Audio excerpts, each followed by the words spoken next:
یہ شدید سردی کا موسم ہے، برف باری ہو رہی ہے اور خوب ٹھنڈ پڑ رہی ہے۔ جارے کی راتیں ہیں، برف باری ہو رہی ہے۔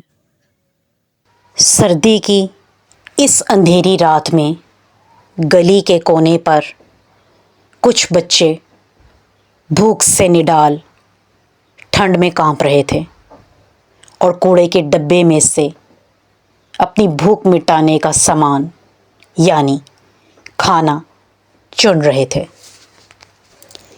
ان کی نظریں بے چین، چہرے زرد، پیٹ اور ہاتھ خالی تھے۔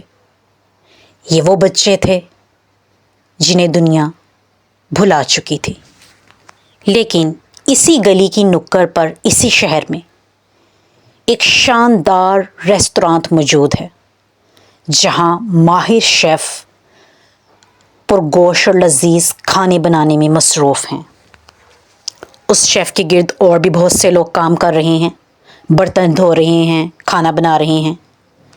اس شیف کے ہاتھ تیزی سے سبزیاں کاٹ رہے ہیں، اس کی آنکھوں میں گہری سنجیدگی ہے۔ لیکن وہ کون تھا اور کیا کر رہا تھا؟ خیر، ادھر گلی کے کونے پر جو ریستوران تھا، ہوا کے ایک جھونکے نے کھانے کی مسحور کن خوشبو کو ان بچوں کی بھوکی ناک تک پہنچایا۔ اس خوشبو کو ناک سے ٹکراتے ہوئے بچوں نے بھوک میں اضافے کو محسوس کیا اور اپنے قدموں کو نہ روک سکے اور اس خوشبو کے پیچھے پیچھے چل دیے۔ یہ خوشبو صرف کھانے ہی کی نہیں تھی بلکہ زندہ رہنے کی امید کی بھی تھی۔ وہ بچے جھجکتے ہوئے چھپتے چھپاتے ریستوران کے دروازے تک جا پہنچے جو پیچھے کی جانب کھلتا تھا۔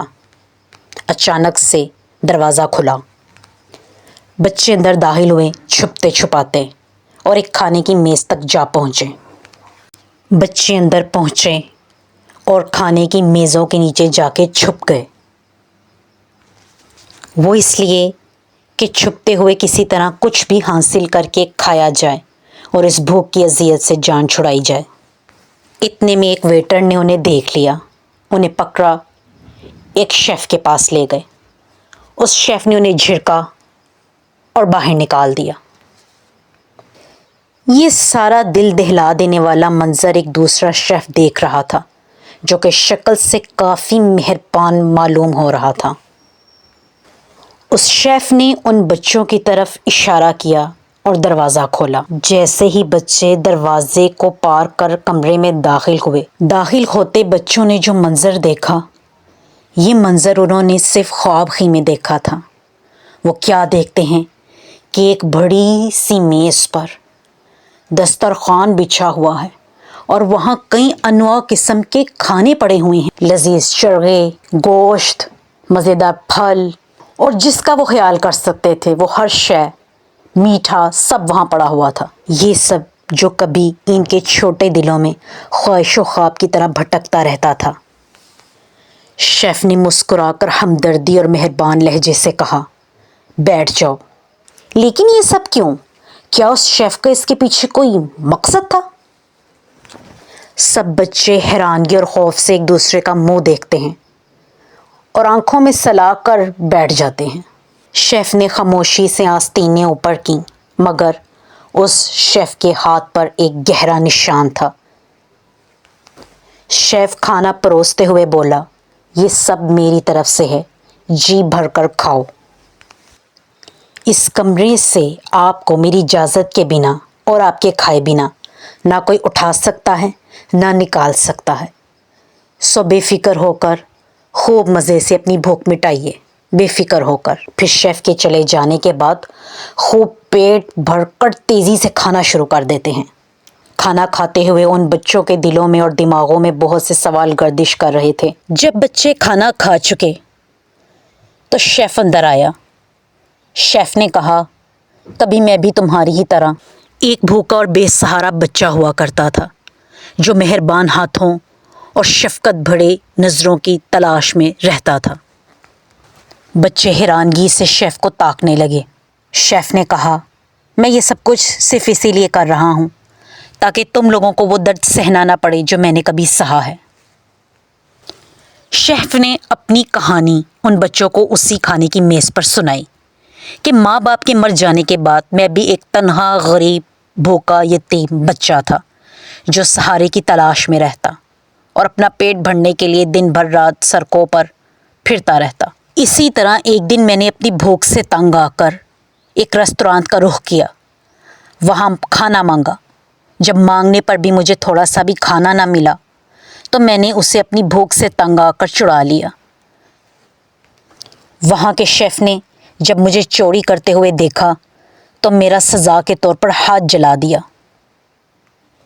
یہ زخم اسی بے درد رات کے ظالم شخص کے ہاتھوں کا دیا ہوا نشان ہے۔ بچوں نے جب یہ سب سنا تو وہ حیرت سے ایک دوسرے کو تاکنے لگے۔ شیف ان کے ساتھ بیٹھا اور انہیں اپنی کہانی سنائی کہ کس طرح اس نے اپنی قسمت کو بدلا محنت اور علم کے زور پر، کس طرح اس نے اس فقر اور ذلت کی زندگی سے جان چھڑائی۔ بچے یہ سب سن رہے تھے اور ان کے اندر کچھ کرنے کی امید کھانے کے ساتھ ساتھ بڑھی جا رہی تھی۔ شیف نے ان بچوں کو ایک نصیحت کی۔ وہ نصیحت یہ تھی کہ شیف نے کہا کہ زندگی یوں کسی کی بھی آسان نہیں ہوتی۔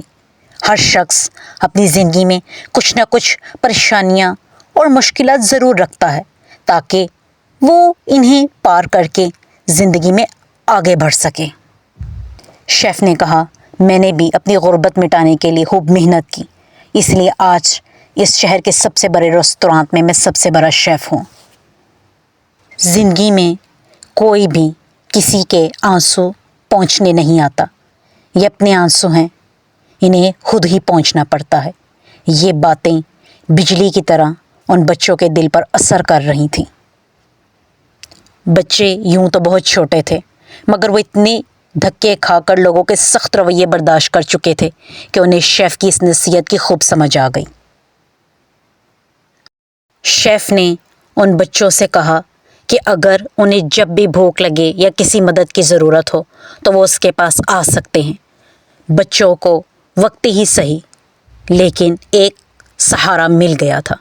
شیف نے اپنے دل میں یہ ٹھانا کہ جہاں تک ہو سکے وہ ان بچوں کی مدد ضرور کرے گا۔ تو سبق یہی ہے، اگر آپ خود کسی سخت وقت اور مشکل کا سامنا کر چکے ہیں تو دوسروں کی مدد کرنے میں دیر نہ کریں۔ اس بات کو بھلا دیں کہ اس وقت میں آپ کے کوئی کام نہیں آیا۔ ہاں، اس بات کو یاد رکھیں کہ آپ کتنوں کے کام آ سکتے ہیں۔ بچے اب وہاں سے نکلے جو خوش بھی تھے اور سہارا مل جانے پر پر امید بھی۔